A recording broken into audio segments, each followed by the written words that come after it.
Hello everyone, maths सब पर आप सबका स्वागत है। आपके अपने इस चैनल पर हम डीएसएसबी के प्रीवियस ईयर क्वेश्चन की सीरीज स्टार्ट कर चुके हैं। जितने भी क्वेश्चंस डीएसएसबी के किसी भी कंपटीशन एग्जाम में आए हुए हैं मैथ्स के, वो सब हम इस चैनल पर अपने करने वाले हैं, तो हमारे साथ बने रहना। और आज की क्लास में हम सिंप्लीफिकेशन के कुछ क्वेश्चंस आपके सामने लेकर आए हैं, जो कि कभी ना कभी किसी ना किसी एग्जाम में आए होंगे और आते रहते हैं। तो चलिए हम शुरू करते हैं आज की पहले क्वेश्चन के साथ। देखिए क्वेश्चन में क्या लिखा है। अच्छा, ये क्वेश्चन देखो कब आया था एग्जाम में। स्पेशल एजुकेशन टीचर के एग्जाम में आया था 2013 में। ठीक है, तो ऐसा नहीं है कि 2013 में आया था तो अब नहीं आ सकता। मैं आपको बता दूं, क्वेश्चंस वही होते हैं, बस उनको पूछने का तरीका बदल जाता है। तो चलिए पहला क्वेश्चन, जैसे पहले क्वेश्चन को हम देख रहे हैं, x + 8 is equal to -15/x, ये दिया हुआ है और x का मान पूछा जा रहा है। अब या तो इस क्वेश्चन को करने के लिए हम एक इक्वेशन तैयार करें, क्वाड्रेटिक इक्वेशन बनेगी, क्वाड्रेटिक इक्वेशन को फिर सॉल्व करेंगे, लेकिन क्यों ही इतना काम करना है, हम ऑप्शन से ऑब्जर्व कर कर अपना आंसर बताएंगे। देखो सबसे पहले एक बात यहां पर ये समझिए कि जैसे ये x + 8 लिखा है, 8 के साथ आप x की कोई भी वैल्यू लिख लो। जो चार ऑप्शंस आपके सामने दी हुई हैं भाई, या तो 5 है या 3 है, या -5 है या -3 है। मैं आपको ये दिखाने वाला हूं कि एग्जाम में हमें तुरंत कैसे चीजों को आइडिया लगाने, कैसे हम उसको सोच पाए कि हमारा आंसर बिना पेन चलाए आ सके। तो यहां देखेंगे x की वैल्यू, चाहे आप -5 लिखो या -3 लिखो या 5 लिखो या 3 लिखो, ये वाली साइड लेफ्ट हैंड साइड हमेशा पॉजिटिव ही रहने वाली है। बात पकड़ में आ रही है? लेफ्ट हैंड साइड हमेशा पॉजिटिव ही रहने वाली है। तो यहां -15 हो गया, और x अगर पॉजिटिव हुआ तो ये साइड नेगेटिव हो जाएगी। और अगर एक साइड पॉजिटिव है और एक साइड नेगेटिव है तो भैया वो इक्वल हो ही नहीं सकते। और अगर मुझे इक्वल बनाना है तो इसको भी पॉजिटिव रखना पड़ेगा, और इसको पॉजिटिव रखने के लिए x का नेगेटिव होना जरूरी है। मतलब x की कोई भी वैल्यू पॉजिटिव नहीं हो सकती। इसमें पॉजिटिव है नहीं, ऑप्शन खत्म। इसमें पॉजिटिव है, ऑप्शन खत्म। ये तो दोनों ही पॉजिटिव है, ऑप्शन खत्म। हमारा एक ही आंसर है, ऑप्शन नंबर 1। बात समझ में आई? तो इस तरह से सोचना है, ये ऑब्जर्वेशंस के खेल हैं, आपको यही सीखना है। क्लियर है सबको? चलिए नेक्स्ट क्वेश्चन की तरफ चलते हैं। देखो बिना पेन चलाए हमने आंसर बताया, और ऐसे ही बताते चले जाएंगे, ऐसे ही एग्जाम में हमें करते रहना है। जैसे नेक्स्ट क्वेश्चन देखते हैं, क्वेश्चन नंबर 2। अगेन इस क्वेश्चन को करने के लिए भी अगर आप थोड़ा सा ध्यान लगाएं तो आंसर ऐसे ही हो गया। मुझसे पूछा गया है इनका गुणनफल, इनका प्रोडक्ट। अब आपको बस ये पता होना चाहिए कि 1000 बराबर होता है 8 गुणा में 125। भाई 1000 में 3 10 होते हैं। 3 10 होने का मतलब भाई 1000 को हम क्या लिख सकते हैं, 10 गुणा 10 गुणा 10, मतलब 1 2 1 5, 1 2 1 5, 1 2 1 5। तो 3 2 और 3 5, 8 और 125। तो जब हम 8 और 125 की गुणा करेंगे तो पेन उठाने की जरूरत नहीं है, हमारा आंसर आना चाहिए 1000। इसका मतलब हमारे आंसर में 3 जीरो होनी चाहिए। यहां कितनी जीरो है? एक भी जीरो नहीं, खत्म। 1 जीरो है, खत्म। 2 जीरो है, खत्म। 291000, इट इज आवर आंसर। बात आई समझ में? क्लियर हुआ सबको? देख रहे हैं, इस तरह से क्वेश्चंस को उड़ाना है बस। ठीक है, क्वेश्चन नंबर 3 की तरफ चलते हैं।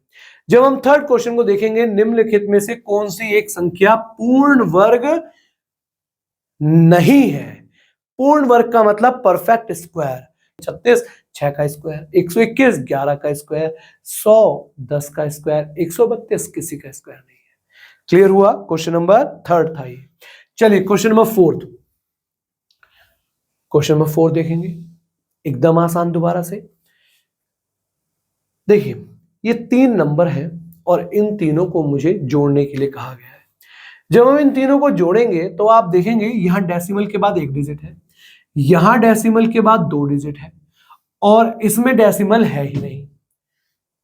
इसका मतलब हमारे आंसर में डेसिमल के बाद मैक्सिमम 2 डिजिट हो सकती हैं।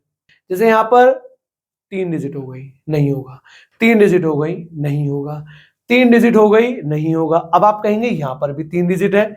भैया 5.55 के आगे एक जीरो लगाओ, 2 जीरो लगाओ, चाहे 50 जीरो लगाओ, कोई फर्क नहीं पड़ेगा।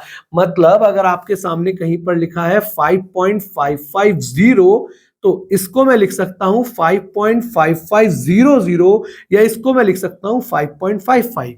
ये तीनों ही नंबर बराबर है, एक ही बात है, तो हमारा आंसर कितना हो गया 5.55। और इसको आप जोड़ना चाहते हैं तो जोड़कर भी देख सकते हैं, हमारा आंसर हमें मिल जाएगा। लेकिन हमें ऑब्जर्वेशन सीखना है, करना तो है लेकिन ऑब्जर्व भी करना सीखना है। जैसे क्वेश्चन नंबर 5 देखेंगे, इसको करने में भी कोई मुश्किल नहीं आनी चाहिए। ये भी 2013 के एग्जाम में आया था, प्राइमरी टीचर के एग्जाम में आया था, टीचर ट्रेनिंग के एग्जाम में, ठीक। तो यहां पर देख रहे हैं 700x = 525। अब बताओ ये कोई क्वेश्चन है? कोई बात नहीं, हमें लेकिन इन क्वेश्चंस का भी सहारा हमें पूरा मिलता है एग्जाम में। जब हमारे सामने ऐसे क्वेश्चन आते हैं तो ये वो क्वेश्चंस होते हैं जो हमारे मार्क्स को बढ़ाने में हमारी हेल्प करते हैं। 525/700 हो जाएगा, x की वैल्यू 700 नीचे चला जाएगा। और अब हमें पहाड़े थोड़े से याद हो तो आसान हो जाएगा। 25 से काटेंगे, अगर सपोज 25 से काटेंगे तो सीधा सीधा ये 28 पर जाएगा, और 25 से इसको काटेंगे तो सीधा सीधा 21 पर जाएगा। फिर अब दिख रहा है 7 से कट जाएगा, 7 या 21, 7 चौक 28, तो हमारा आंसर आ गया 3/4। पहले हमने किससे काटा था? 25 से, और फिर हमने 21 और 28 को 7 से काटकर 3/4। It means fourth option is your answer, right. Next question पर चलते हैं। ये देखिए क्वेश्चन नंबर 6। अब इसके लिए एक फॉर्मूला आप लोगों ने पढ़ा होगा, इस पर भी हमने बात करी हुई है। आपको ये वीडियो सब मिल जाएंगी। आपको जितनी भी क्वेश्चंस की वीडियोस मैं आपको यहाँ पर बता रहा हूं, उन सब का लिंक आपको डिस्क्रिप्शन में मिल जाएगा।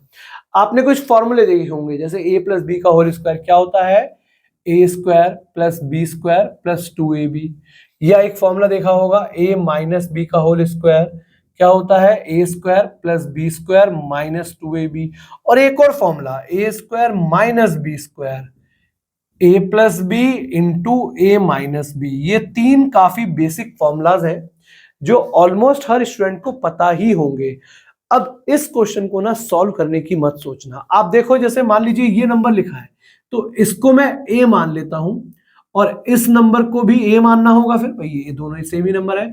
और इस नंबर को मैंने b मान लिया तो ये नंबर भी b हो जाएगा। तो ये क्या हो गया? a, और ये क्या हो गया? b। अब देखो मैं इसको a और b की फॉर्म में लिख रहा हूं, तो पहला जो लिखा जाएगा वो क्या लिखा जाएगा? a² - b² डिवाइडेड बाय, नीचे क्या आ जाएगा? a - b। a² - b² क्या होता है? अभी हमने देखा a + b × a - b, और नीचे क्या लिखा है? a - b। a - b से a - b कैंसिल हो जाएगा, हमारा आंसर आ जाएगा a + b। और a + b का मतलब क्या है? 3/4 जमा 1/4, क्योंकि a और b की वैल्यू हमने रख दी और डिनोमिनेटर सेम है, तो आंसर कितना आ गया? 1।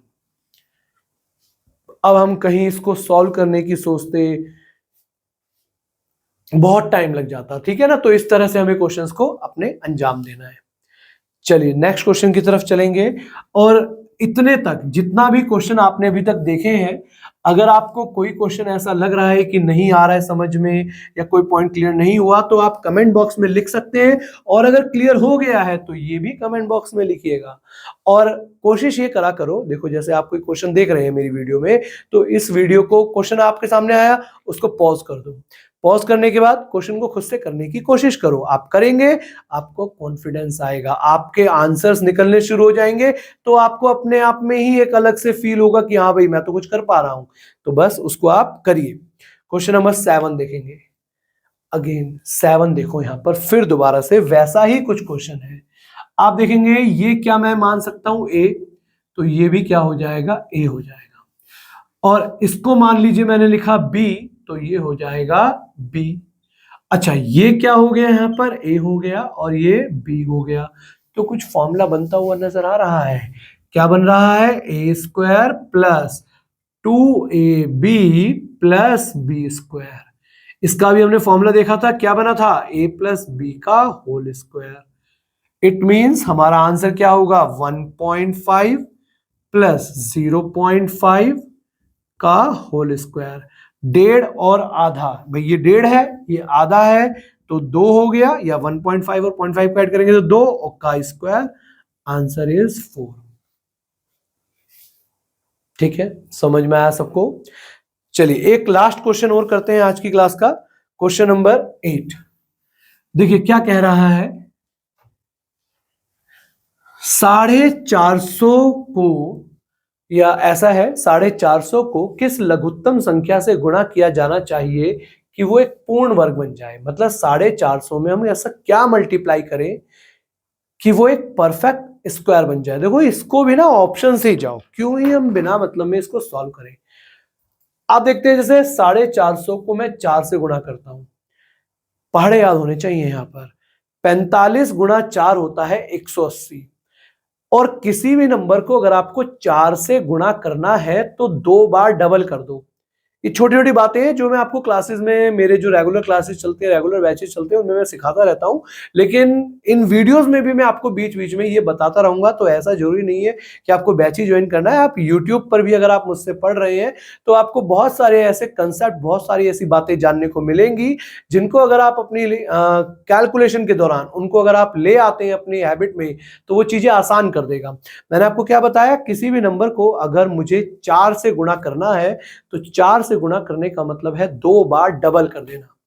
किसी भी नंबर को अगर आप 4 से मल्टीप्लाई करना चाहते हैं तो 2 बार डबल कर दीजिए। जैसे मान लीजिए मेरे सामने लिखा है 52 इंटू 4, तो 52 इंटू 4 करने की जरूरत नहीं है, आप पहले 52 का डबल करो, कितना हो गया 104, का फिर डबल कर दो, कितना हो गया 208। इस तरह से। तो यहां हमें पता है 450 का 4 से गुणा करेंगे, तो 450 को 4 से गुणा करेंगे, 450 का डबल 900, 900 का डबल 1800। 1800 क्या कोई परफेक्ट स्क्वायर है? नहीं है। भाई सिंपल सी बात है, 100 और 18, तो 18 एक परफेक्ट स्क्वायर नहीं है। अगर मान लीजिए मैं 2 से गुणा करता हूं तो 2 से गुणा करने पर क्या मिला 900, ओ 900 तो एक परफेक्ट स्क्वायर है। किसका स्क्वायर है? 30 का, तो इसका मतलब हमें किससे गुणा करनी पड़ेगी? 2 से। अगर हम 2 से गुणा करते हैं 450 को तो हमें 900 प्राप्त होता है, और 900 is a perfect square of 30। 900 पूर्ण वर्ग है 30 का। ठीक है, ऐसे ही और क्वेश्चंस के लिए हमारे चैनल को सब्सक्राइब करें, इस वीडियो को ज्यादा से ज्यादा शेयर और लाइक करें। Thank you.